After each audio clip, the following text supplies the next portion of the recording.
श्री शिवाय नमस्तु। हमने 2-4 बार गीता जी सुना दी, गंगा जल पिला दिया, तुलसी दल खिला दिया, पर अम्मा तड़प रही है, पलंग पर गंदगी कर रही है, पर प्राण नहीं छूट रहे। गुरुजी हमने सब कर लिया, गजेंद्र मोक्ष करा, गौदान करा, अन्नदान करा, वस्त्रदान, सब कुछ करा, पर ये मुक्ति क्यों नहीं मिल रही? कारण क्या है? बस फिर व्यक्ति बहुत तड़पता है, पलंग पर पड़ा रहता है, उसकी जब मुक्ति नहीं होती तो एक ही काम किया जाता है जो स्कंद पुराण में लिखा है। हाथ में तांबे के लोटे में जल भरा जाता है, 7 चावल के दाने उसमें डाले जाते हैं, फिर 7 चावल के दाने डालकर 2 दुर्वा उसमें पटकी जाती है। जो मर रहा है, तड़प रहा है, प्राण नहीं छूट रहे, उसका सीधा हाथ उस पे लगाया जाता है और उसको शिव जी को ले जाकर चढ़ा दिया जाता है। फिर उसकी 3 दिन में 5 दिन में मुक्ति हो जाती। ये स्कंद पुराण कहती है। क्यों? क्योंकि शंकर का जो दोष उसने करा है, उस दोष को मिटाने का तरीका ही है। जो दोष किया महाराज, शिव का एक अवतार श्री हनुमान जी महाराज है, शंकर का एक अवतार श्री हनुमान जी महाराज है। हनुमान जी महाराज को 3 तरह की माला समर्पित होती है।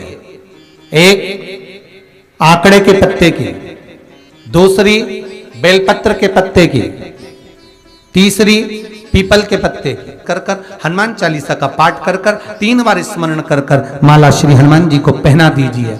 ऐसा कोई एग्जाम नहीं जिसमें से आप निकल ना पाए महाराज, पर करना आपको पड़ेगा। प्रदोष का दिन होना चाहिए,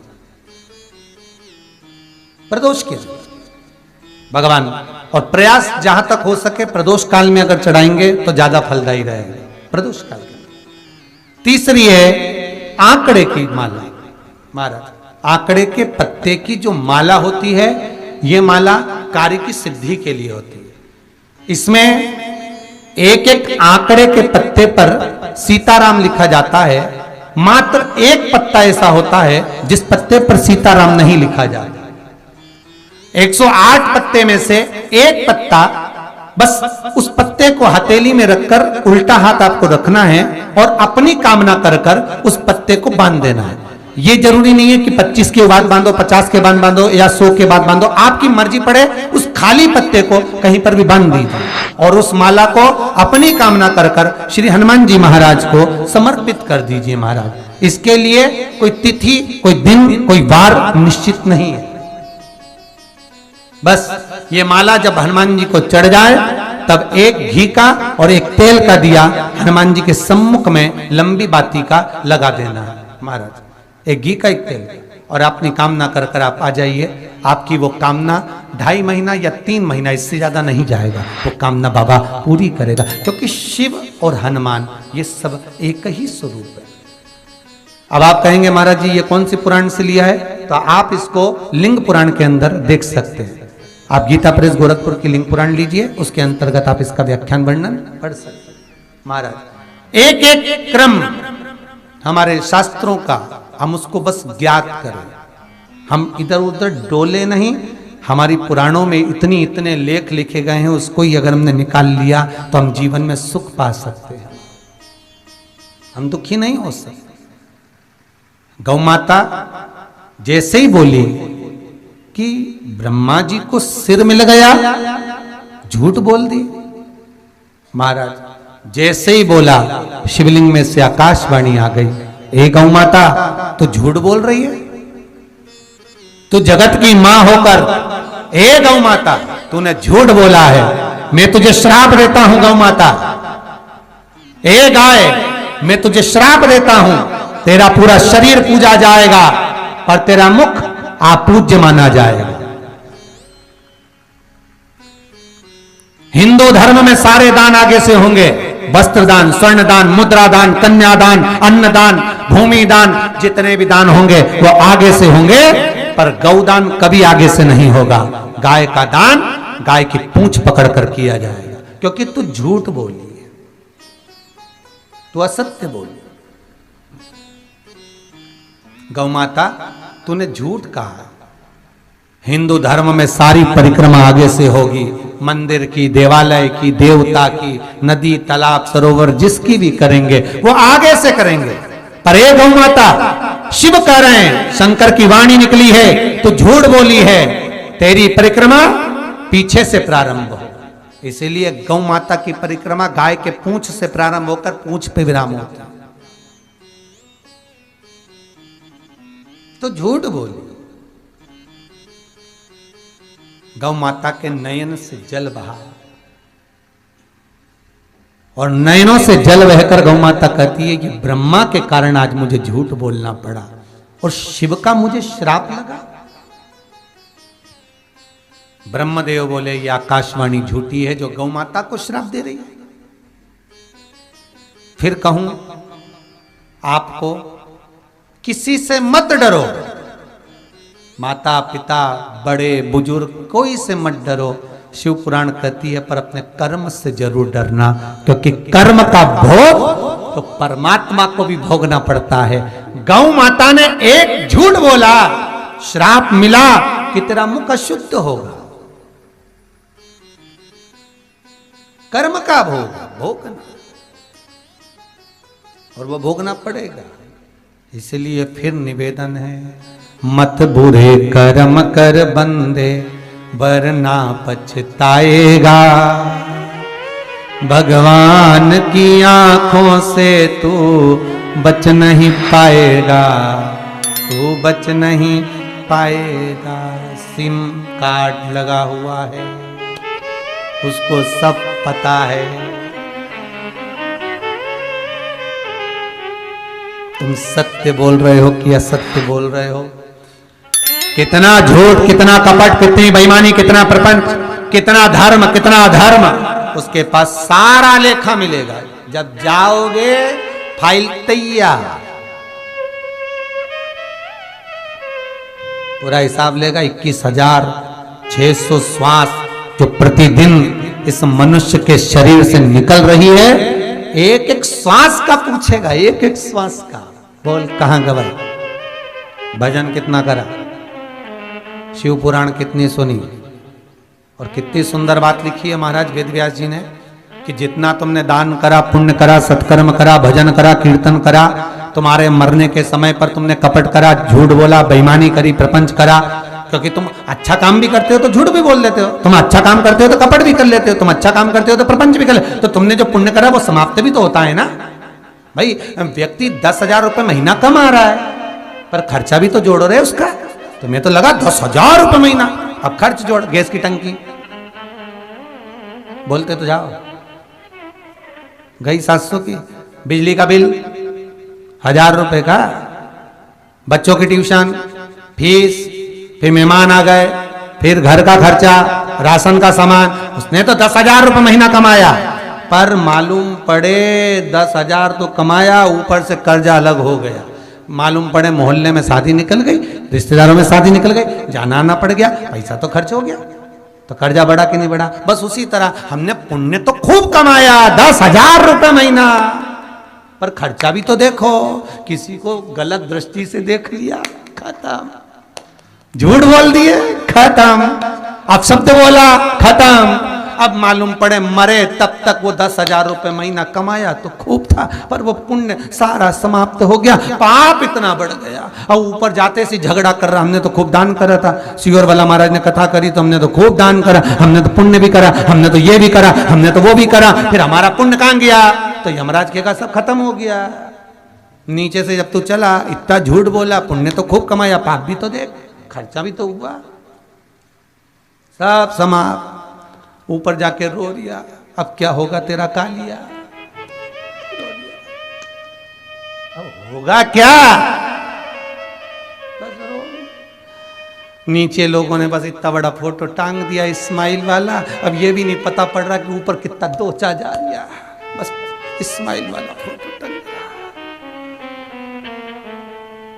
कितना सुंदर वेद व्यास जी ने लिखा, तुम्हारा सारा पुण्य जो जो तुमने करा तुम्हारे मरने से पहले हो सकता है समाप्त हो जाए, पर वेद व्यास जी लिखते हैं जिंदगी का एक पुण्य है, वो है शिव महापुराण का पुण्य। जिसने सुन ली वो पुण्य कभी समाप्त नहीं होता, क्योंकि शंकर के मंदिर में करा गया दान, शंकर के मंदिर में दिया गया पुण्य, शंकर के मंदिर में लगाया गया धन और शिव महापुराण का स्मरण कभी समाप्त नहीं होता। वो अजर और अमर है, वो कभी खत्म नहीं हो सकता। तो तुम्हें डरने की जरूरत नहीं है रे, जितने लोग पुराण सुन रहे हैं,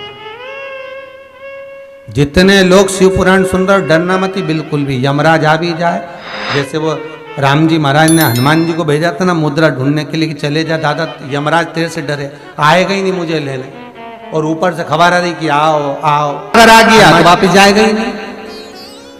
भाई इनके यहाँ तो कोई आएगा तो वापिस जाएगा, पर शमशान में आने के बाद कोई गया है क्या? एक बार आया और वो गया, बस वहीं से आखिरी है मुकामी। नहीं प्रभु, मेरा मन बहुत करे कि एक सोने का महल तो बनवाओ। पार्वती ठीक है बनवा ले, विश्वकर्मा जी को बुलवाया, सोने का महल बनवाया, और सोने का महल बनवाया। तब पार्वती जी बोले महल तो बन गया है, बड़ा सुंदर बना है, पर मेरा मन है कि अब इसकी ओपनिंग होना चाहिए, गृह प्रवेश। अच्छा ठीक है, तो चल अपन बैठ जाते हैं पूजन करने के लिए। नहीं नहीं नहीं, नहीं ऐसे कोई पूजन होती है? नहीं, तो क्या करना पड़ेगा? सबको बुलाओ। अरे तो क्यों किसी को परेशान करना? नहीं नहीं, ऐसे काम नहीं चलेगा, सबको बुलाओ। तो शंकर भगवान बोले कि एक काम करते हैं, हिमालय राज को बुला लेते हैं, बस बहुत है उतना ही, ससुर आ गया, सब काम हो गया है। रावणी तो वही करेगा ना, सास ससुर वाला, अब कौन करेगा? नहीं नहीं नहीं, नहीं। तो कहा उनको भले मत बुलाओ, तो फिर किसको बुलाएं? तो पार्वती जी बोली सारे देवताओं को बुलाओ। तो ठीक है, सबको बुला लो, पत्रिका छपाओ। भगवान बोले पत्रिका की क्या जरूरत है, डमरू बजाएंगे आ जाएंगे। नहीं, हो सकता है किसी ने नहीं सुना, तो अगर मान लो नहीं सुना हो किसी ने तो ठीक है, पत्रिका छपाई। पार्वती जी ने एक पत्रिका में भगवान विष्णु के यहाँ की जो पत्रिका थी उसमें पार्वती जी ने लिखकर भेजा सपरिवार। तो शंकर जी ने पूछा उनके यहाँ है ही कौन, दो तो है, फिर सपरिवार लिखने की जरूरत क्या, श्रीमान श्रीमती लिख दे।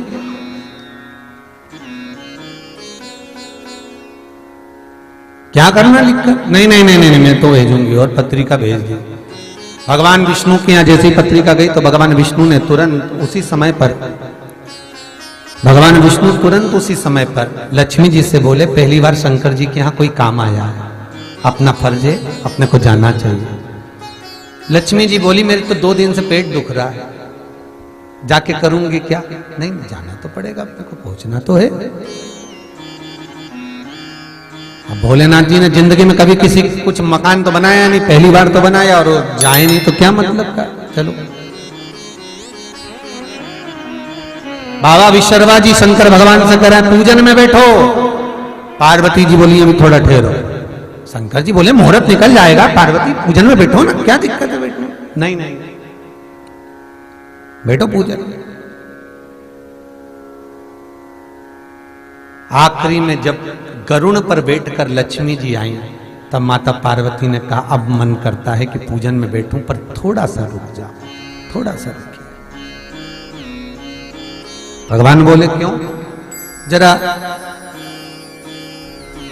मेरी सहेली से मिल लूं, इसके बाद बैठूंगी। और पार्वती जी ने लक्ष्मी जी का हाथ पकड़ा, ये देख सोने के पर्णकोटे, ये देख सोने का महल। ये कथा कहती है शंकर की कि शंकर का भजन करने वाला, शिव का उपासना करने वाला, शंकर का अनुमोदन करने वाला, शिव का स्मरण करने वाला, भले गरीब दिखे पर कोई सेठ उसका अपमान ना करे, क्योंकि मेरा भोलानाथ कब तख्ता पलट दे वो ही जान सकता है। कब तख्ता पलट दे, कब वो भले 1 लोटा पानी चढ़ा रहा हो, भले वो दिन में जाए रात में जाए शिव का अनुमोदन कर रहा हो, भले वो कुछ भी करे। तो हमारे यहाँ कहावत कहते हैं घोड़े के कब दिन फिर जाए, किसको मालूम, किसको मालूम।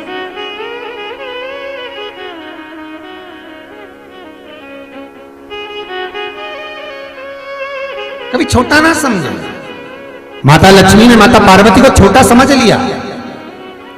कि ये छोटे से झोपड़े में रहती है, छोटे सी गुफा में रहती है, कैलाश पर्वत पर निवास करती है, माता लक्ष्मी उसको छोटा समझ रही है।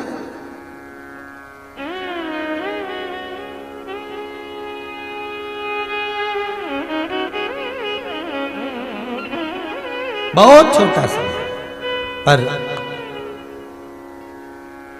फिर मां पूजन में बैठी, शिवजी ने जान लिया, बाबा जान गए।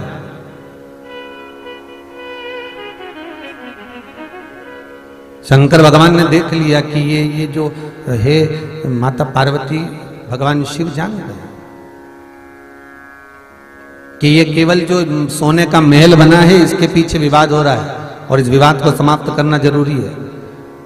तो बाबा शंकर ने विशर्वा जी जब पूजन करा रहे थे, विशर्वा जी जब पूजन करे और विशर्वा बाबा ने जब पूजन किया तो बाबा भोलेनाथ जी ने विशर्वा बाबा को देखकर शंकर जी ने अंगड़ाई लेकर विशर्वा बाबा के सिर पर हाथ रख दिया।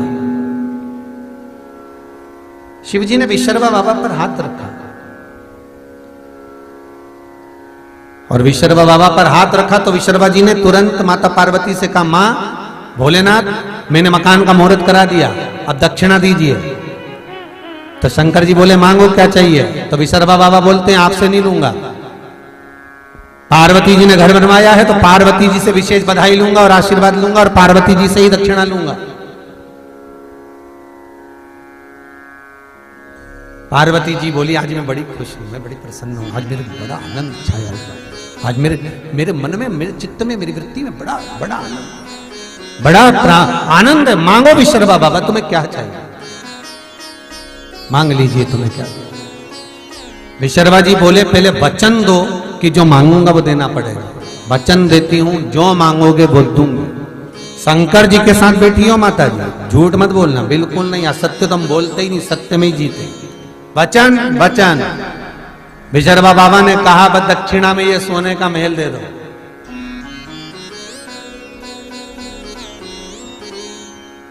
पार्वती जी बोली, बड़ी मुश्किल से तो बना था, बड़ी मुश्किल से तो ये महल बना और वो भी तुमने मांग लिया। ठीक है, दिया, पर हे विशर्वा, बड़ी मुश्किल से महल बना था और मेरे पास से चला गया ये सोने का, अटारी सोने का महल। मैं श्राप देती हूं विशर्वा, महल तो तुझे दिया, पर श्राप देती हूं कि तेरे यहां दिया जलाने वाला नहीं बचेगा और ये सोने का महल एक दिन आग लगेगा। विशर्वा बाबा का वो सोने का महल लंका के राजा रावण को मिला, अपने पुत्र को प्राप्त हुआ और वो लंका के राजा रावण का महल एक दिन आग लग गया। शिव महापुराण का ये चरित्र अपनी जिंदगी में उतार कर रखना। जिस दिन माता पार्वती का सोने का महल गया, पार्वती जी ने उस दिन शंकर जी से कहा था कि मृत्यु लोक में मैं रहती हूं तो मृत्यु लोक में सोना मिलना भी बुरा होगा और सोना घूमना भी बुरा होगा। अगर किसी का पड़ा हुआ सोना मिल भी गया तो वो घर में एक ना एक दिन ऐसी आग लगाएगा, या तो घर टूट जाएगा, परिवार टूट जाएगा, सुख शांति चली जाएगी, उस घर में लोग मातम करेंगे, रोएंगे। भले आज सोना उठा लिया, किसी का पड़ा हुआ मिल गया तो सोचेंगे कि मिल गया 2 तोला, 3 तोला, 4 तोला, 5 तोला, 10 तोला और अपना गुजारा अच्छा चल जाएगा, पर जिंदगी भर रोना पड़ता है उस व्यक्ति। पार्वती जी कहती है, सोना मिलना भी बुरा होता है और सोना खोना भी बुरा होता है। किसी का अगर नाक की लौंग खो गई, सोने का कोई आभूषण, सोने की कोई चीज अगर खोएगी तो 2 महीने के अंदर उस व्यक्ति को थोड़ा ना थोड़ा तो दुख झेलना ही पड़ेगा। स्वर्ण मिलना भी बुरा है और स्वर्ण खोना भी बुरा है।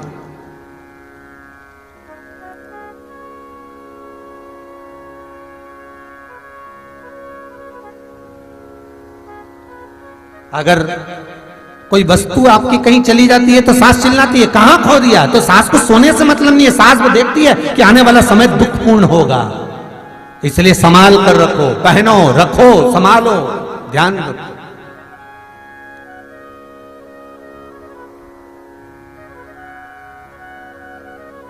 महाराज विष्णु पुराण, एक दिन माता लक्ष्मी ने माता ख्याति देवी से कहा अपनी मां से, विष्णु पुराण का शब्द है। ख्याति देवी की पुत्री है माता लक्ष्मी। तो माता लक्ष्मी ने माता ख्याति देवी से कहा, हे मां, हे मां, मान लो संसार में बहुत सुंदर प्रसंग है, अपनी जिंदगी में याद रखिएगा। ये प्रसंग को बहुत ध्यान रखना, शायद बाद में सुनने को मिले ना मिले, उस प्रसंग को ध्यान रखिएगा। विवाह का मंडप जो लगता है, विवाह का जो मंडप लगता है, शादी का मंडप लगने पर विवाह का मंडप जब तक विसर्जन नहीं हो जाता, मोर छठ के दिन मोर ठंडे नहीं हो जाते, उस बीच में सौभाग्यवती नारी जो मंगल विवाह कर आई होती है, उसका यदि कोई आभूषण खो जाता है तो उसको वंश बढ़ने में दिक्कत आती है। हमेशा याद रखें। अगर उसके शरीर पर चढ़ाया गया स्वर्ण भाग, उसके शरीर को दिया गया आभूषण, उसमें से अगर कोई वस्तु एक लौंग भी खोती है मोर छठ के पहले, अर्थात जब मोर ठंडे हो उसके पहले, मंडप ठंडा उसके पहले, तो वो उसके वंश बढ़ने में तकलीफ होती है, उसका वंश बढ़ने में दिक्कत होगी। पुत्र प्राप्ति के लिए वंश को बढ़ाने में दिक्कत है। महाराज, स्वर्ण का कोई मायना नहीं है, पर दिक्कत उस बात की है कि वो चीज गई है तो उसका भाग मनुष्य को भोगना पड़ता है, मनुष्य को। इसलिए बहुत सावधानी हर चीज में। हम तो यहां तक कहते हैं, पूजन भी कर रहे हो, पाठ भी कर रहे हो, अर्चना भी कर रहे हो, भगवान की सेवा भी कर रहे हो, तो उसमें भी सावधानी रखिए, उसमें भी सावधानी रखिए।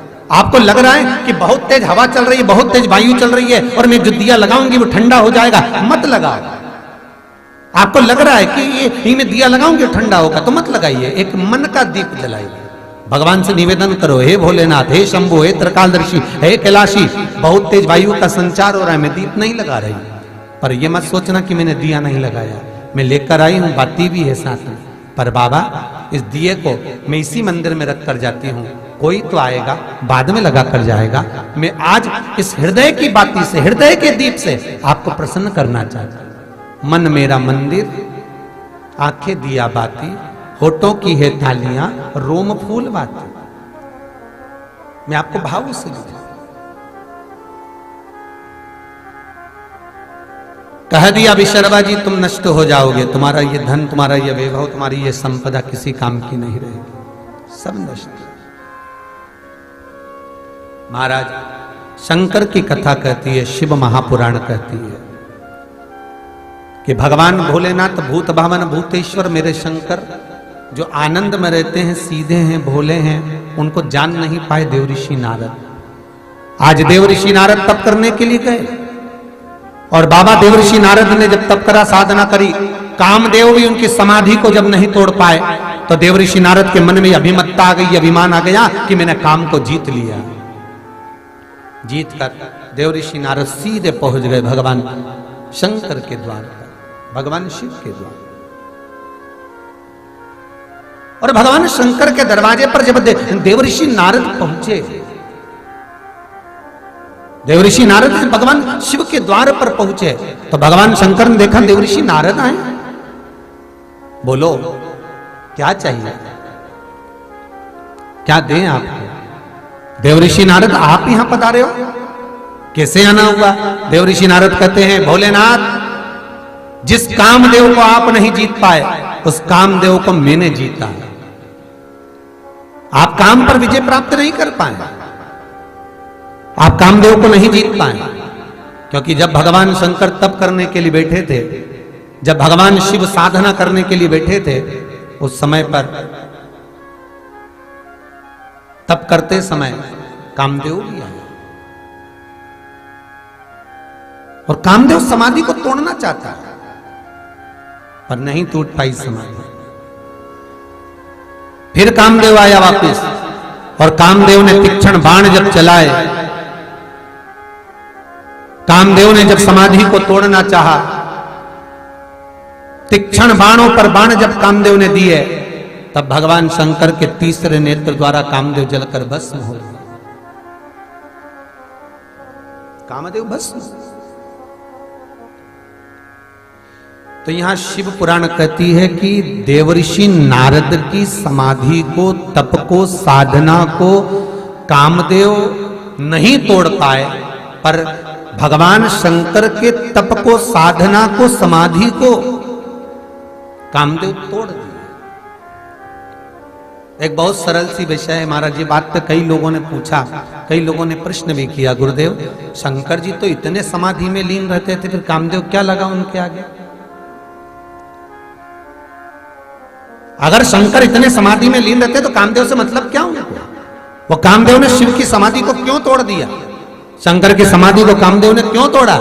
भैया शिव महापुराण की कथा कहती है कि शंकर जी सती के पति हैं और कामदेव रति के पति हैं।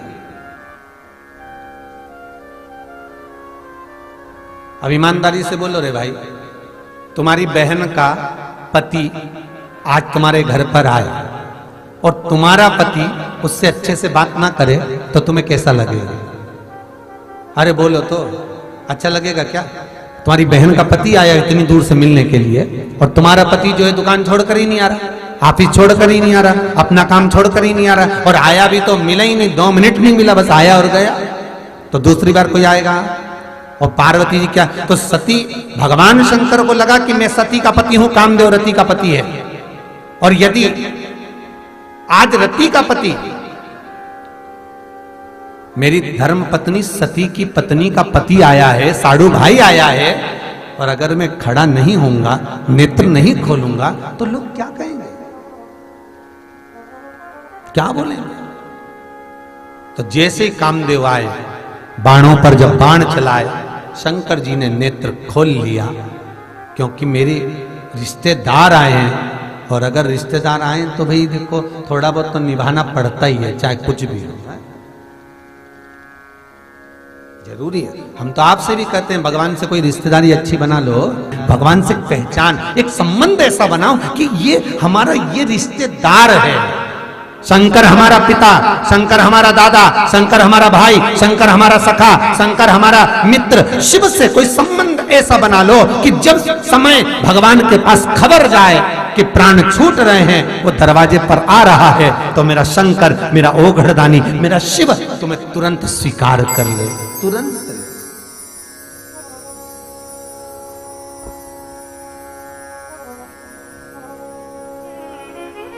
हमारे दो ही रिश्तेदार,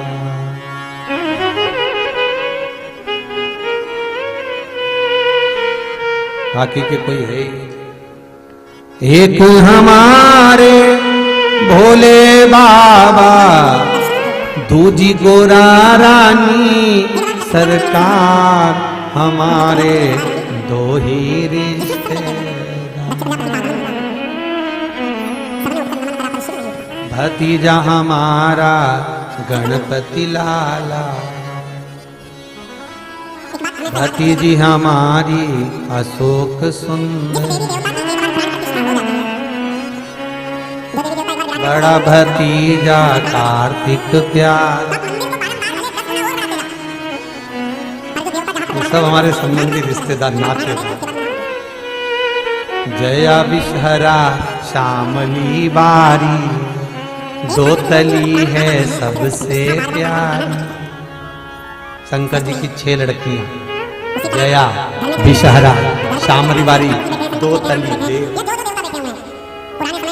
और 6ठे नंबर की अशोक सुंदरी। शंकर जी के 13 बच्चों में 6 लड़कियां। फिर निवेदन करूंगा, जिस व्यक्ति को नींद ना आए, रात को टेबलेट खाकर सोना पड़ रहा है और नींद का मत खाइए। शंकर जी की 5 लड़कियां, जया, विषहरा, शामरी बारी, दो तली और देव, इनका नाम लेकर पलंग पर सोते समय हाथ की हथेली में जल लो। जया, विषहरा, शामरी बारी, दो तली और देव, शंकर की 5 लड़कियों का नाम लेकर पानी पीकर सो जाइए। एक बार रात को नहीं जागोगे, नींद की गोली खाना नहीं पड़ेगी। इतना पावर है मेरे शिव की पुत्री, केवल नाम की प्रबलता, केवल नाम। हमारे दो ही रिश्ते, नहीं तुम्हारे ज्यादा हैं तो कोई बात नहीं, हमारे तो 2 ही। तुम्हारे बहुत सारे हो तो वो बाद में दिखना, वो तो मालूम पड़ता है जब कोई काम घर में पड़ता है तब मालूम पड़ता है कि कितने रिश्तेदार, जब दुख सुख आए तब मालूम पड़े रिश्तेदार कितने। नहीं तो हमसे कोई पूछे तो हमारे दो ही रिश्तेदार, एक हमारे भोले बाबा और दूजी गोरा रानी सरकार, हमारे दो ही रिश्ते।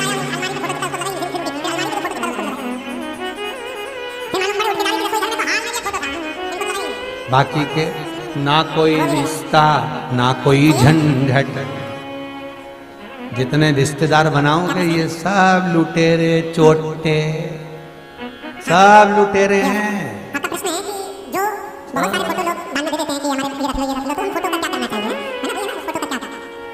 घर में रहने वाले कुटुंब, कबीले वाले, परिवार वाले, मोहल्ले वाले, रिश्तेदार सब लुटेरे। रात को मरोगे तन पर जितना आभूषण पहने रहोगे घर के लोग ही नोचेंगे। आधी रात ये निकालो डोकरी के पहन के जाइए, निकालो अंगूठी, निकालो अम्मा के कान के बाले, पहले की बुजुर्ग माता, पुरानी माताएं हमने तो देखा महाराष्ट्र में आज भी माताएं वो सोने की मुर्की पहनती कान में, ऐसी उसमें सल पड़े रहते हैं, निकलती नहीं है बमुओं से, तो अंदर से प्यास और चाबुक ला निकालो। ये रिश्तेदार चोटे हैं।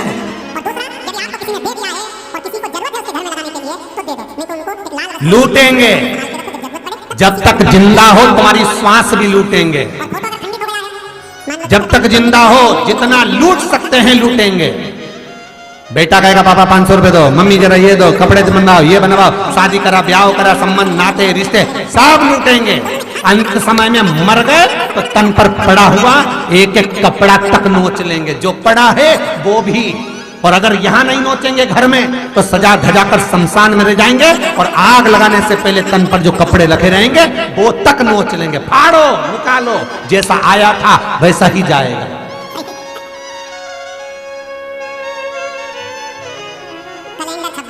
और केवल तेरा दिन याद करें, बाकी के दिन गुलाब जामुन करें।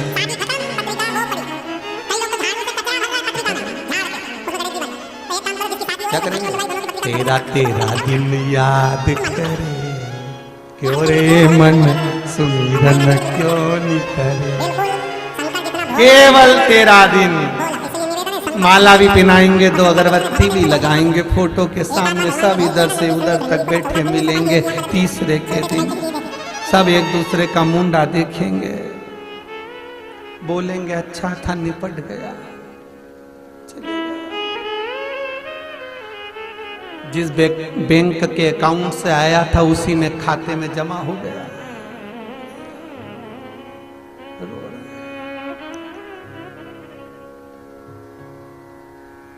रोज तो रोटी पकवान, बाद में इतना बड़ा कंडा जला के फोटो के आगे घी और शक्कर की धूप धरे। ये भी नहीं पता कि अम्मा को दमे की बीमारी थी, सांस फूल फूल के मर गई और कंडे का धुआं कर दिया। जब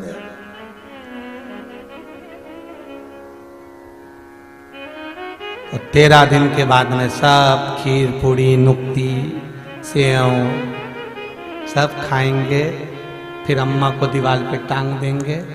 श्राद्ध में अम्मा नीचे उतरेगी, खीर पूड़ी चिपकाएंगे, फिर दीवार पे टांग देंगे। बस यही मनुष्य का। हंसो मती अपने भी टंगेंगे। सत्य वो सत्य है, नकारा नहीं जा सकता। इसलिए निवेदन है, दुकान पर बैठकर जो कमाया वो परिवार के लिए कमाया, नौकरी कर कर जो कमाया वो परिवार के लिए कमाया, पत्नी के लिए, बच्चों के लिए, कुटुंब के लिए, कबीले के लिए कमाया। पर शिव महापुराण में बैठकर 3 घंटे की कथा श्रवण कर कर जो तुमने पुण्य कमाया, ये परिवार का पुण्य नहीं, ये अपना पुण्य है। बस यही तुम्हारे साथ जाना है, बाकी का तो सब छूट जाए, कुछ भी नहीं।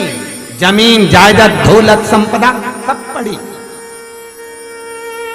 नया नया फ्रिज खरीदा, एक दिन पानी नहीं पी पाओगे, कब चले जाओगे मालूम पड़ेगा, धरा की धरा रह जाए। और पाला उसी शमशानवासी से पड़ेगा। घर के लोग आग लगाकर चले जाएंगे, आखिरी में शंकर ही शमशान में मिलेगा और बात मेरा शिव ही करेगा, कोई दूसरा नहीं।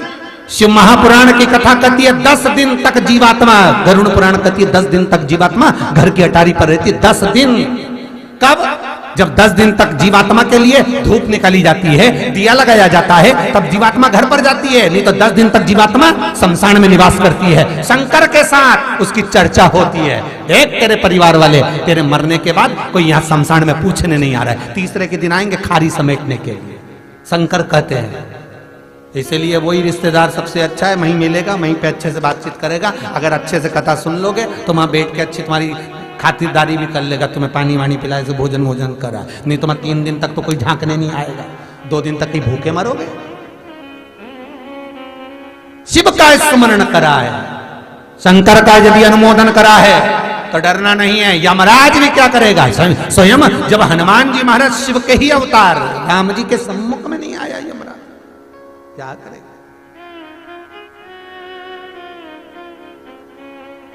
बिल्कुल ना डरिए, शिव का भजन करिए। बड़ी बीमारी भी आ जाए तो नहीं डरना, बिल्कुल ना डरना, डरो ही मत। महाराज किडनी गड़बड़ हो गई, लीवर गड़बड़ हो गया, डायलिसिस चल रहा है, कुछ ना करो, पीपल के पेड़ के नीचे शिवलिंग का निर्माण करो, मिट्टी का। कहीं जलाशय हो, पानी भरा हुआ हो, कहीं कुआं हो, बावड़ी हो, उसके पास में सफेद दुर्वा लगती है, एक हरी दुर्वा होती है, एक सफेद दुर्वा होती है।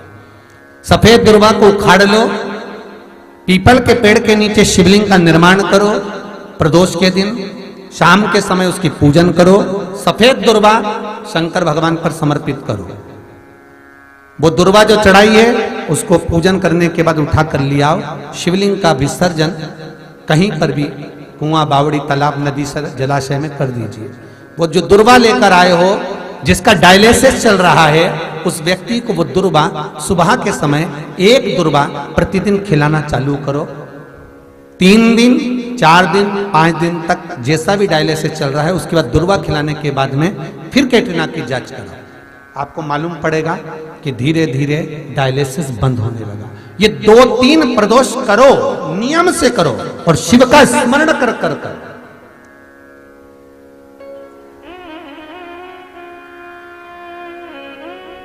शंकर का स्मरण कर।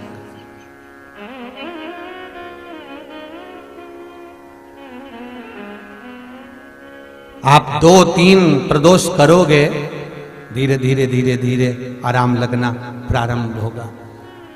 काला पीपल के राधा रमन जी के यहाँ कोई बच्चे का डायलिसिस हो रहा था। जब पहले कथा चली, मिलने आए, बाद में सूचना दी कि अब डायलिसिस पहले 3 दिन में 1 दिन हो रहा था, अब महीने भर में 1 दिन हो रहा है। धीरे धीरे होगा। तुम सोचो कि एक ही दम आराम कर जाए, तो थोड़ा थोड़ा प्रयास आपको करना है। शिव महापुराण के उपाय आपको करना है। भूख आपको लगी है तो भोजन आपको करना है। दूसरा खा भी लेगा तो आपका पेट नहीं भराएगा, करना आपको पड़ेगा, करिए।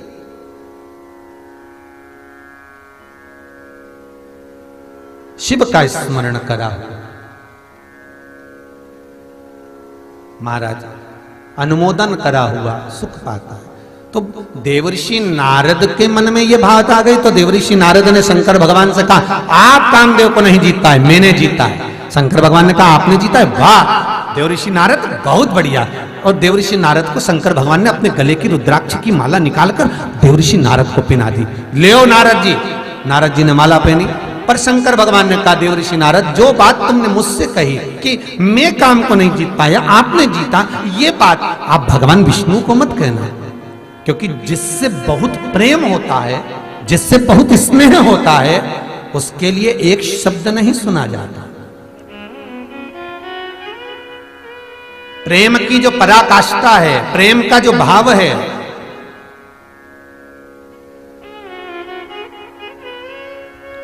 रुक्मणी जी के सामने भगवान कृष्ण सुदामा के चरण धुला रहे थे, नयनों से अश्रु बह रहा था।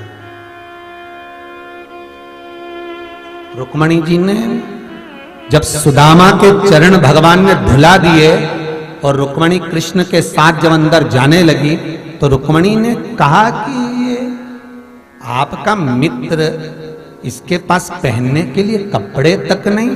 भगवान कृष्ण ने कहा, रुक्मणी तुम राजरानी हो, अपने शब्दों पर विराम दीजिए। तुम पटरानी हो, अपने शब्दों पर विराम दीजिए। मैं उसी समय समझ गया था जब मैंने आपसे कहा था कि जल लेकर आओ, मेरे मित्र के चरण धुलाना है। ना रुक्मणी हिली, ना मित्रविंदा, ना लक्ष्मणा, ना जामवंती, कोई नहीं गई, ना रुक्मणी गई। मैं उसी समय समझ गया था कि तुम्हारी दृष्टि में मेरा मित्र का भाव नीचे गिर गया है, तुम्हारा अभिमान सम्मुख आ गया है।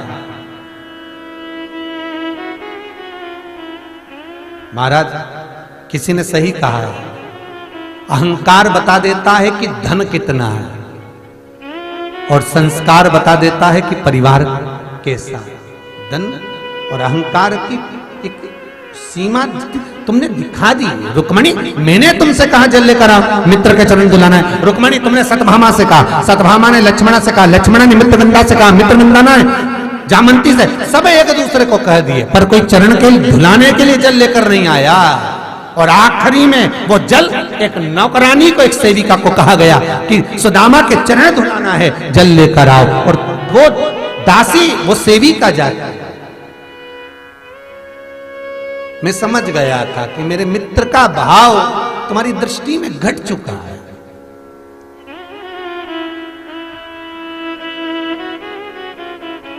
पर मैं एक शब्द नहीं सुनना चाहूंगा। रुक्मणी ने कहा,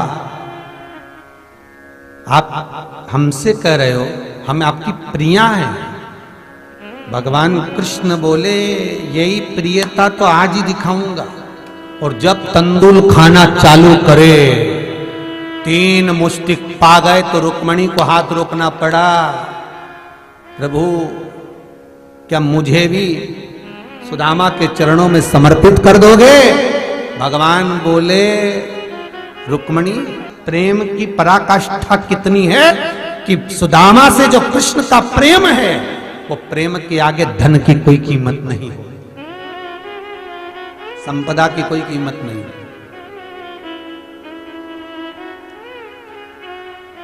कितना प्रेम। वो कहे, बाबा का दर्शन देवऋषि नारद को। देवऋषि नारद ने भगवान शिव से शंकर को पाने के कुछ सूत्र पूछे।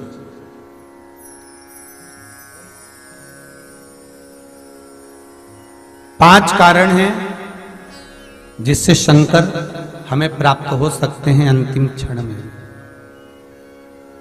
5 कारण। पहला, अगर आप शंकर के मंदिर में जाकर 1 लोटा पानी चढ़ा रहे हैं तो शिव की कृपा आज नहीं तो कल, कल नहीं तो परसों, कभी मेरे बाबा की कृपा आप पर बनेगी जरूर। ये शंकर के ही शब्द देवऋषि नारद को है। दूसरा, देवऋषि नारद, जो मनुष्य मस्तक पर त्रिपुंड धारण करता है, मस्तक पर त्रिपुंड लगाता है, शिव कहते हैं उसको मृत्यु के पश्चात भटकना नहीं पड़ता। शंकर कहते हैं वो मेरे ही धाम पर, मेरे ही सत कैलाश पर आकर विराजमान हो जाता है। तीसरा, शिव मंदिर के नजदीक में, शंकर के पास में जो बेलपत्र का वृक्ष रोपित करता है, बेलपत्र का या शमी का वृक्ष जो लगा देता है और वो बेलपत्र शिव को समर्पित होती रहती है, जब तक वो बेलपत्री का वृक्ष लगा हुआ है और उसकी बेलपत्र शंकर को जब तक चढ़ रही है, उसके वंश का कभी नाश नहीं होता है। चौथा कारण कहा देवऋषि नारद, शिव मंदिर की चौखट के सामने से निकलकर जो जीव चला जाता है, शंकर के द्वार से निकलकर शिव का शिखर मंदिर का देखकर जो निकल जाता है, उसका कार्य कभी अटक नहीं सकता। और पांचवा कारण शंकर के स्मरण का स्वयं शिव देवऋषि नारद से कह रहे हैं। नारद, मृत्यु का भय होने पर संसार में भटकने वाला व्यक्ति जब मृत्यु के भय में पड़ जाता है, कोई बीमारी, कोई रोग, कोई कारण, कोई एक्सीडेंट, कोई कारण में जब मनुष्य फंस जाता है, तो शंकर कहते हैं नारद, उसके मुख से, उसके स्मरण से, उसके परिवार के स्मरण से एक बार भी अगर दिल से मेरा नाम निकलता है तो मैं उस रोग को, उस कष्ट को, उस दुख को अपना जानकर उस कष्ट से निवारण कर दे। इसलिए हमारे यहाँ अगर किसी का एक्सीडेंट हो गया, कोई रोग हो गया, कोई बीमारी हो गई, कोई दुख आ गया, तो हमारे यहाँ तुरंत ब्राह्मण कहते हैं कि महामृत्युंजय का अनुष्ठान कराइए, महामृत्युंजय का जाप कराइए, शिव का स्मरण कराइए, शंकर का अनुमोदन कराइए।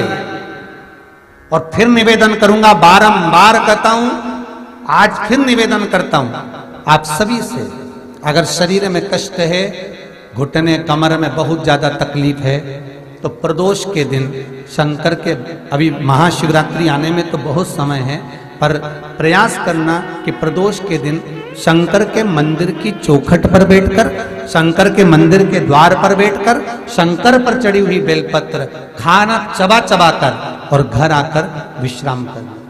2-1 प्रदोष कर कर देखना, आपके घुटने और कमर में आपको खुद अंतर है। बाबा की बेलपत्र कोई साधारण नहीं है महाराज। वो कहते हैं ना, इस बेलपत्री में क्या क्या गुण है महाराज। ऐसा कोई रोग, ऐसी कोई बीमारी, ऐसा कोई क्षण, ऐसी कोई तकलीफ जिसको वो बेलपत्र ठीक ना करे।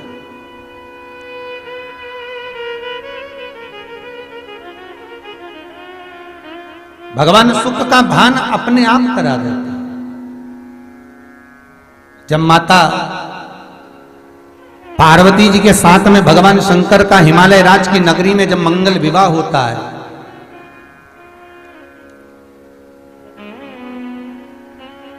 पार्वती मैया भगवान शंकर को पाने के लिए अपनी सखियों के साथ एक गुफा में प्रवेश कर शिवलिंग का पूजन करती है, जैसे हरतालिका तीज का पूजन माताएं करते हैं, पूजन करते हैं। शिव को पाने के लिए अटक प्रयास मां जब करती, और शंकर जब माता पार्वती को मिलते हैं, जिस समय पर भगवान शिव और पार्वती की मंगल भावर चल रही होती है, तब माता पार्वती भगवान शिव से कुछ प्रश्न कर लेती।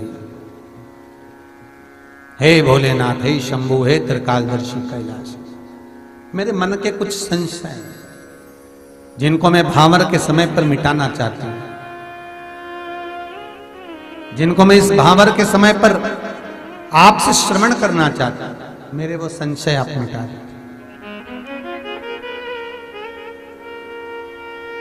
पार्वती, ऐसा कौन सा संशय है तुम्हारे भीतर जिसको आप सुनना चाहती हो? पार्वती जी कहती हैं, शिव, वो संशय केवल आप ही समाप्त कर सकते हो। और बाबा भोलेनाथ जी से माता पार्वती ने कुछ 3 संशय हैं जो माता पार्वती शंकर जी से कहती हैं। पहला संशय माता पार्वती का कि भोलेनाथ, संसार में जिस कन्या का वर के साथ में विवाह होता है, उस विवाह के समय पर वो वर और कन्या किस रूप में रहते हैं? शंकर जी कहते हैं वो वर कन्या में मेरा ही प्रतिबिंब पाया जाता है। इसीलिए हमारे यहाँ कहते हैं कि दूल्हा जो बना है, दुल्हन जो बनी है, वो शंकर और पार्वती का ही प्रतिबिंब है। इसलिए उनसे कहा जाता है तुम इतने दिन कोई काम ना करिए, आराम करिए, भगवत भजन धारण करिए, हल्दी लग गई है तो ये कार्य ना करिए, वो शिव का ही प्रतिबिंब है। दूसरा कारण कहा जगत संसार में जब संपदा की कमी होती है, जगत संसार में जब लक्ष्मी की कमी होती है, जगत संसार में जब वैभव की कमी होती है, तब वो वैभव प्रदान करने वाला कौन है?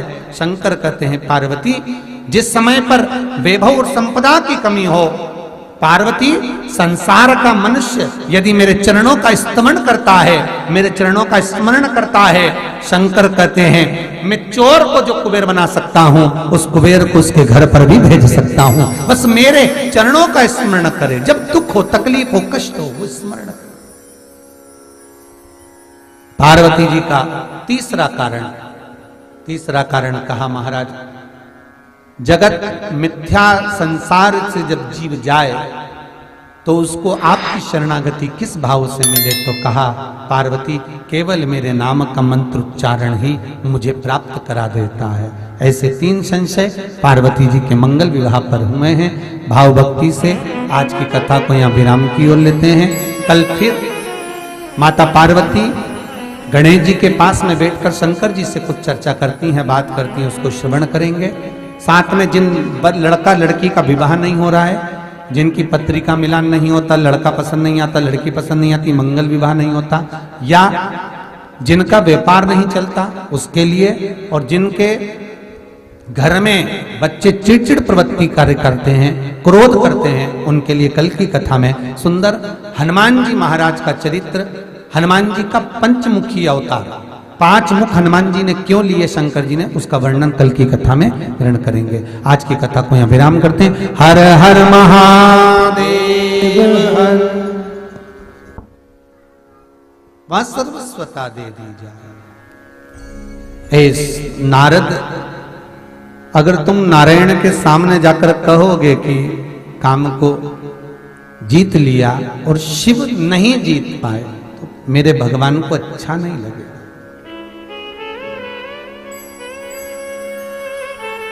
मेरी विनय को आप स्वीकार करिएगा। मेरी विनती आप स्वीकारिए।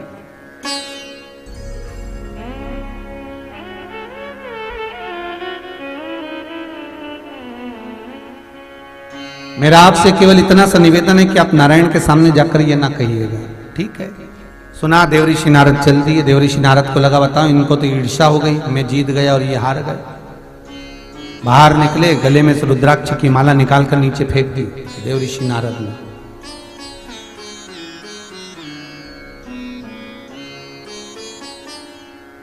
नंदी निकल कर जा रहे थे, नंदी ने वो माला उठा ली, शिव जी के पास ले जाकर दे दी। बोले बाबा ये आपकी माला? शंकर जी बोले मेरी माला मैंने तो नारद को दी थी।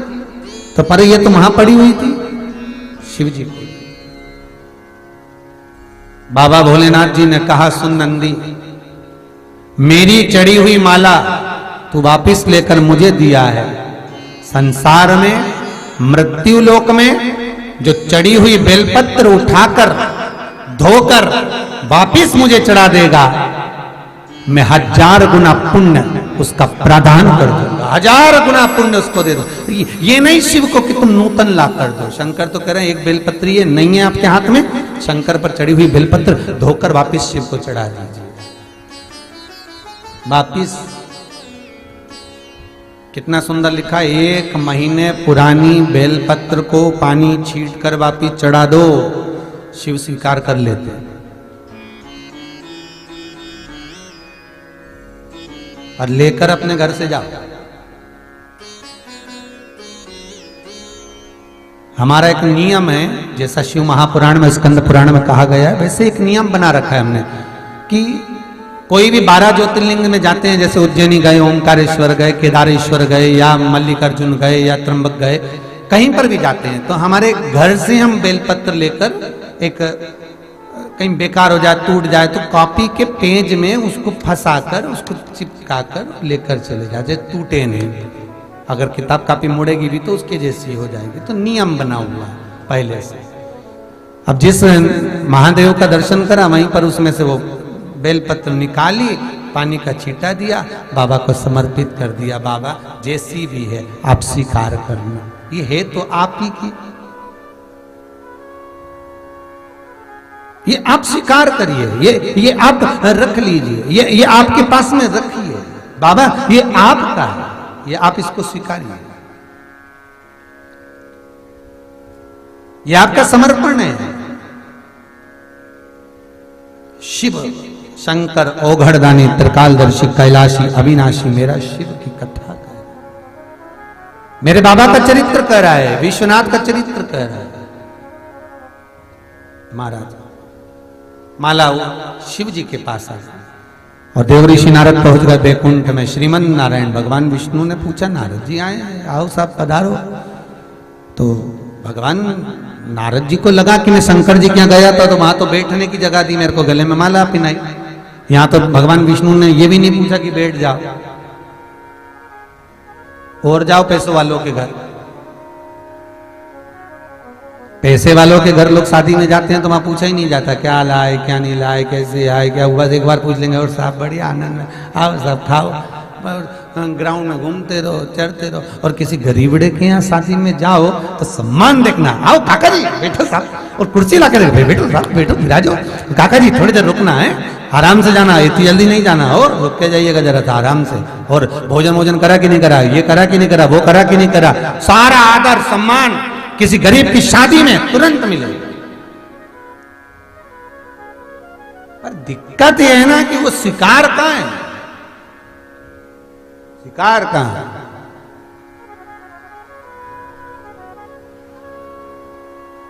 अरे जाने दो, हमने कई शादियां देखी, चाहे वो शहर की हो चाहे शहर के बाहर की हो, कई शादियां।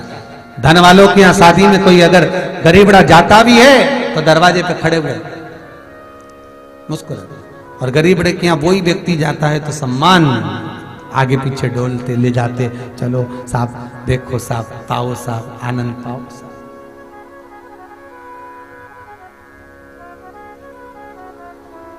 ये उसी में का हाल है, तुम देखना कि व्यक्ति होटल में गया तो कितनी शान सत्ता से, एक समोसा लाओ, कचौड़ी लाओ, पानी की बोतल लाओ, इतना कड़के क्यों बोल रहे हैं दुकानदार से, तो पैसा भी तो दे रहे हैं।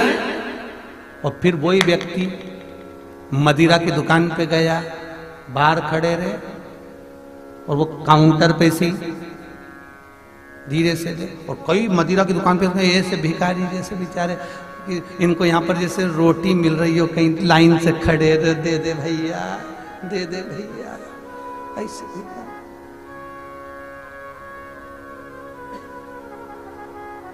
सम्मान कहां मिला, सत्कार, निवेदन है।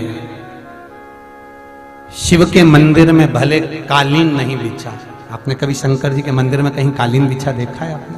अरे बोलो तो नहीं। शिव के मंदिर में कहीं कालीन नहीं बिछा, शंकर के मंदिर में कहीं कहीं बहुत सारा आपको आभूषण नहीं मिला। और आप चाहें किसी भी मंदिर में जाना, वहां खर्च भी होगा, कालीन भी होगा, पर शंकर के मंदिर में जाना तो जो मिलेगा वो पानी इतना ढोल के जाए कि साड़ी भी उठा के फिर पूजन करना पड़ता। फिर भी मेरा शिव बहुत सरल, ओघड़दानी, 3 बार ताली बजाने से, बम बम बोले भोलने से, ओम नमः शिवाय कहने से, 1 लोटा पानी चढ़ाने से इतना प्रसन्न हो जाता है कि मेरा भोलेनाथ तुम्हारे जरा से प्रेम से रीच कर तुम्हें त्रिलोकी का नाथ बना देता। वो खुद बना देता है कि तुम स्वयं बनो, तुम स्वयं भरण पोषण तुम्हारा आनंद में करो, मैं खुद इतना दे देता हूं। मेरा शिव। भगवान विष्णु ने नारद जी से नहीं पूछा कि तुम बैठो, भगवान विष्णु के सामने जाके नारद जी ने कह दिया, जिसको शंकर ने नहीं जीत पाए उस कामदेव को मैंने जीता है। भगवान नारायण सुनते ही आंखों से अश्रु बह गए। देवऋषि नारद से कहा, ठीक है आप महान हैं, जाइए, क्योंकि निंदा करने वाला और निंदा सुनने वाला दोनों में महापापी होता है सुनने वाला। भगवान विष्णु को दुख इस बात का हुआ कि देवऋषि नारद ने शंकर की निंदा कर दी और शिव की निंदा करी है, तो फिर मेरी गति बिगड़ गई। और वही हुआ, निंदा करने वाले को भी दोष लगता है, निंदा सुनने वाले को भी। शंकर की अगर किसी ने निंदा करी है तो उसको पशु का जन्म लेना पड़ेगा, और शंकर की निंदा यदि किसी ने सुनी है तो उसको भी पशु का जन्म लेना पड़ेगा। और वही हुआ, देवऋषि नारद ने शंकर की निंदा करी थी तो उनको बंदर का मुंह लगा था, और भगवान नारायण ने शंकर की निंदा सुनी थी तो सिर कटा तो घोड़े का मुंह लगा, हयग्रीव अवतार लेना पड़ा। केवल शिव की निंदा सुनना और करना ये दोनों महापाप है। हम तो कई लोगों से कहते हैं अगर आपको शंकर की कथा नहीं पसंद आ रही, शिव महापुराण नहीं समझ में आ रही तो निंदा मत करना। तुम्हारे हाथ में रिमोट रखा, तुरंत चैनल चेंज, महाराज भी चेंज, दूसरा मिल जाएगा कहीं का महाराज, पकड़ लो उसको सुनो। हाथ में रिमोट लेकर बैठे हो, सोफे पे पलंग पे जहां बैठे हो रिमोट रखा हुआ है, शिव कथा समझ में नहीं आए, समझ में नहीं आ रही तो निंदा ना करिए, बुराई ना करिए, रिमोट पकड़ के चैनल चेंज कर लो, दूसरे महाराज को देखो। शिवर वाला महाराज तो है ही पगला, वो तो ऐसी कथा वाचता।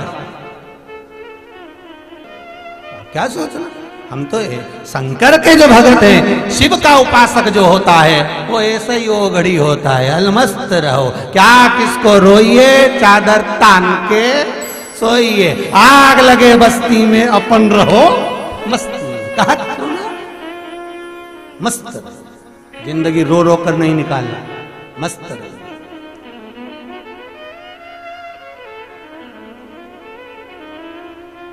अलमस्त रहो।